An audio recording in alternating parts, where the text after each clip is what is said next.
নমস্কাৰ দৰ্শকসকল পাকিস্তানী মিডিয়াত গৌৰৱ গগৈৰ নিউজ অবিৰাম বাজি আছে কেইটামান টুকুৰা মই আপোনালোকৰ বাবে লৈ আহিছো लोकसभा के इजलास के दौरान कांग्रेस रहनुमा गौरव गोगोई ने सवाल उठा दिया कि अब तो सदर ट्रंप भी कह रहे हैं कि 5-6 जेट्स गिरे हैं। आज राजनाथ सिंह बता दें कि हमारे कितने तैयारे गिरे हैं। भारतीय आवाम से ही नहीं भारतीय फौज से भी झूठ बोला जा रहा है। आज राष्ट्रपति ट्रंप खुद कहते हैं कि 5-6 जेट गिरे हैं। एक जेट करोड़ अरब रुपयों का है, मिलियंस एंड मिलियंस का है। इसलिए हम जानना चाहते हैं, आज हमें स्पष्ट रूप से आदरणीय राजनाथ सिंह जी बताएं, देश पर विश्वास करें, देश में वो साहस है सच्चाई सुनने की। आज आप बताएं कितने लड़ाकू जहाज गिरे। पहलगाम के हमलावर मकामी भी हो सकते हैं। हम ये क्यों फर्ज कर लें कि वो पाकिस्तान से आए थे, इसका कोई सबूत नहीं है। कांग्रेस रहनुमा गोरागी ने ये सवाल पूछकर मजीद बौखला दिया कि जवाब दो, दहशतगर्द पहलगाम पहुंचे कैसे। पाकिस्तान ने कितने तैयारे गिराए। भारतीय पार्लियामान में सवालों का तूफान, ऑपोजिशन ने आसमान सर पर उठा लिया। गौरव गोगोई बोले इंडिया के 5 से 6 तैयारे गिराए गए। ट्रंप ने 26 बार बताया उन्होंने मोदी को जंगबंदी पर मजबूर किया। भारतीय लोकसभा में मोदी सरकार के नाम नेहाद ऑपरेशन सिंदूर की ब्रीफिंग पर ओपोजिशन रहनुमा वजीर दिफा राजनाथ को आड़े हाथों ले लिया। ये सूचना रक्षा मंत्री ने नहीं, यही है सूचना का युद्ध। पहलगाम के हमलावर मकामी भी हो सकते हैं। हम ये क्यों फर्ज कर लें कि वो पाकिस्तान से आए थे, इसका कोई सबूत नहीं है। कांग्रेस रहनुमा गोरागी ने ये सवाल पूछकर मजीद बौखला दिया कि जवाब दो, दहशतगर्द पहलगाम पहुंचे कैसे। দৰ্শকসকল যিসকলৰ অন্তৰত দেখাত্মবোধ আছে, যিসকলৰ অন্তৰত দেশ প্ৰেম আছে, যিয়ে দেশৰ শৌৰ্য বীৰ্যক লৈ গৌৰৱ কৰি ভাল পায়, সেইসকলৰ কাৰণে এনেধৰণৰ খবৰ নিশ্চয় সুখকৰ নহয়। গৌৰৱ গগৈয়ে কি কথা কৈছে সেইটো ডাঙৰ কথা নহয়, কিন্তু গৌৰৱ গগৈয়ে কোৱা কথাৰ আঁত ধৰি শত্ৰু দেশ এখনে আমাৰ ভাৰত চৰকাৰক, আমাৰ ভাৰতৰ সেনা বাহিনীৰ ওপৰত যিবোৰ প্ৰশ্ন কৰিবলৈ ধৰিছে, যিবোৰ প্ৰশ্ন কৰিবলৈ সুবিধা পাইছে, সেইটোহে হৈছে দেশৰ কাৰণে অতি মাৰাত্মক বিষয়।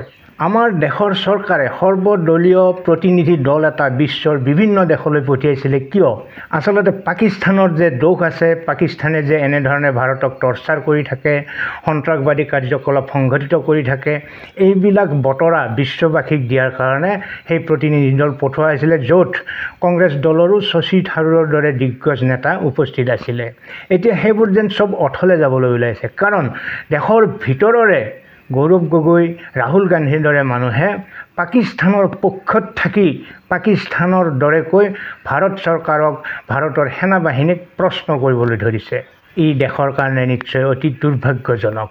ইয়াৰ আগৰ ভিডিঅ'টোত মই তেওঁৰ বিভিন্ন অভিযোগ কেনেদৰে খণ্ডন কৰিছে অমিত শ্বাহ বা ৰাজনাথ সিঙে সেয়া দেখুৱাইছিলোঁ। তাৰ ভিতৰত আন এটা প্ৰশ্ন আছিলে গৌৰৱ গগৈৰ, যে ইমানবোৰ সেনা বাহিনী বা পহৰা থাকোঁতে কি সুৰুঙাৰে কেনেধৰণেৰে সন্ত্ৰাসবাদী পাকিস্তানৰ পৰা সোমাবলৈ পালে। ইয়াৰ প্ৰত্যুত্তৰত গৃহমন্ত্ৰী অমিত শ্বাহে কি কৈছে আমি শুনি লওঁ আহক। और ये कहते हैं कि एक भी घुसपैठ नहीं होती है। कभी गए हो आप पाकिस्तान? तो कई बार गए हो गई आप सीमा पर गए हो? पाकिस्तान तो कई बार गए हो, फिर से बोलता हूं, सीमा पर गए हो, सीमा के माध्यम से पाकिस्तान गए हो। हमारे जवानों की कठिनाई देखो साहब, -43 डिग्री में पहाड़ पर रहकर नदी नालों के बीच में चौकी करते हैं। इनको सीमा की भौगोलिक कठिनाइयां मालूम नहीं। वहां मान्यवर कई नदी नाले हैं, वेग से पानी आता है, -46 डिग्री टेम्परेचर है, नीचे सुरंगें बनाते हैं। और ये तो ऐसे कह रहे हैं घुस गए। अरे भाई, आपके मन में तो, आपके समय में तो घुसने की जरूरत ही नहीं थी। आप बुलाते थे वीजा देकर, क्यों घुसेंगे? घुसने की जरूरत ही नहीं। जैसे आप पाकिस्तान जाते हो वैसे वो यहाँ आते। मानवर, अब ये कैसे हमें पूछ सकते हैं? যিয়ে নহওক, অসমতো ইয়াৰ ব্যাপক প্ৰতিক্ৰিয়াৰ সৃষ্টি হৈছে। গৌৰৱ গগৈৰ কথাক লৈ বিভিন্নজনে গৰিহণা দিছে, নিন্দা কৰিছে। তাৰে ভিতৰত কেইটামান বিশেষ ব্যক্তিৰ মই বক্তব্য লৈ আহিছোঁ, আহক শুনি লওঁ।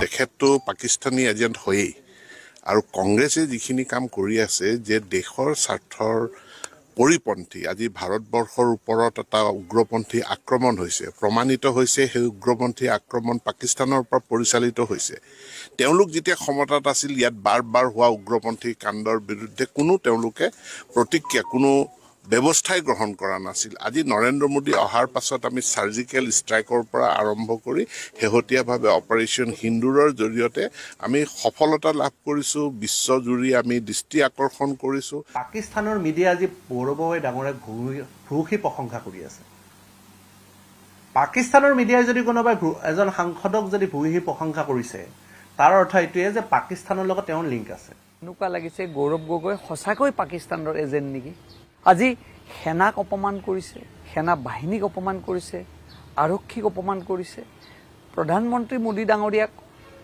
অপমান কৰিছে আৰু আমি ইমান দিনে কৈ আছিলোঁ পাকিস্তান এজেণ্ট কালি তেখেতৰ মুখেদিয়ে প্ৰমাণ হ'ল যে তেখেতে এনেকুৱা লাগিছে তেখেতে পাকিস্তানৰ স্পোক্সমেন নেকি যিটো ধৰণৰ কথা কৈছে আমাৰ ভাৰতীয় সৈন্য বাহিনী বা ভাৰতবৰ্ষৰ শক্তি সামৰ্থ্যক উপলংঘা কৰি এইখিনি আচলতে অতি নিন্দনীয় আৰু ঘৃণনীয় মই ভাবোঁ যে গৌৰৱ গগৈ সম্বিত ঘূৰি আহিব লাগে তেওঁ জ্ঞান বুদ্ধি ঘূৰি আহিব লাগে তেওঁ পাহৰি যাব নালাগে যে তেওঁৰ পিতৃ দেৱতা এইখন ভাৰতবৰ্ষৰ এখন ৰাজ্যৰ 3বাৰৰ বাবে মুখ্যমন্ত্ৰী আছিল সদায় পাকিস্তানক ছাপোৰ্ট কৰি পেলাই কথা কৈ আছে আমাৰ ইমানকেইজন সেনা জোৱান দেশ মাতৃৰ কাৰণে প্ৰাণ আহুতি দিয়াৰ পাছতো তেওঁ সেই সময়তো কোনো ধৰণৰ অনুকম্পন নহৈ পেলাই তেওঁ পাকিস্তানৰে বা কৈ থাকিলে আৰু এতিয়াও পবিত্ৰ সংসদ ভৱনতো তেওঁ খোলাখুলিকে পাকিস্তানৰ সমৰ্থনত তেওঁ কথা কৈ আছে কিতনা ৰাফেল গিৰা আৰে কিতনা ৰাফেল গিৰা কিয় আপোনাক আসিম মুনিয়ে ফোন কৰি কৈছে নেকি গৌৰৱ গগৈক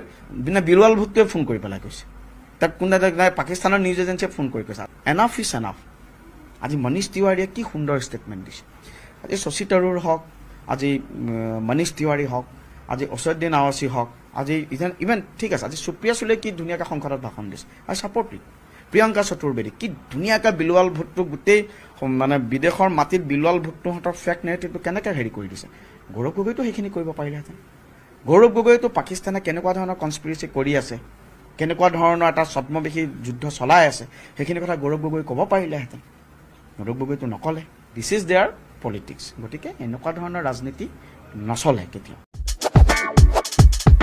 দৰ্শকসকল কংগ্ৰেছৰ মন মগজুত কি আছে আমাৰ দৰে সাধাৰণ নৰমনিছে বুজি পোৱাৰ সাধ্য নাই বেছি দূৰলৈ নাযাওঁ 1983 চনত বিদেশী খেদা আন্দোলন হৈছিলে তাতো কংগ্ৰেছে বিৰোধ কৰিছিলে আনকি 855জন অসমীয়া তেজাল যুৱকক হত্যা কৰিছিলে তেওঁলোকৰ ছত্ৰছায়াতে CRPFে এতিয়া শেহতীয়াভাৱে অসমত উচ্ছেদ অভিযান চলি আছে যিটোক সমগ্ৰ অসমৰ খিলঞ্জীয়া ৰাইজে সমৰ্থন কৰিছে কিন্তু সেই ক্ষেত্ৰত আকৌ কংগ্ৰেছে বিৰোধ কৰিছে এতিয়া অকমান সুৰ সলাইছে প্ৰথমতে কৈছিলে যে দুখীয়া মানুহৰ ঘৰ ভাঙিলে নিজৰো ঘৰ ভাঙে এতিয়া ক'বলৈ ধৰিছে যে উচ্ছেদৰ আমি বিৰোধিতা কৰা নাই কিন্তু তেওঁলোকৰ সংস্থাপন বিচাৰিছোঁ এই ধৰণৰ ডাবল ষ্টেণ্ডাৰ্ড কথাৰে তেওঁলোকে ৰাজনীতি কৰি থাকে মোক বেয়া পাব পাৰে কংগ্ৰেছ সমৰ্থকসকলে কিন্তু কংগ্ৰেছ সমৰ্থকসকলে বা কংগ্ৰেছে নিজক জুকিয়াই চোৱা উচিত নিজক আত্মবিশ্লেষণ কৰি চোৱা উচিত তেওঁলোকৰ কথাই যদি শত্ৰু ৰাষ্ট্ৰক উৎসাহিত কৰে তেনেহ'লে তেওঁলোকে কি ভাল কাম কৰি আছে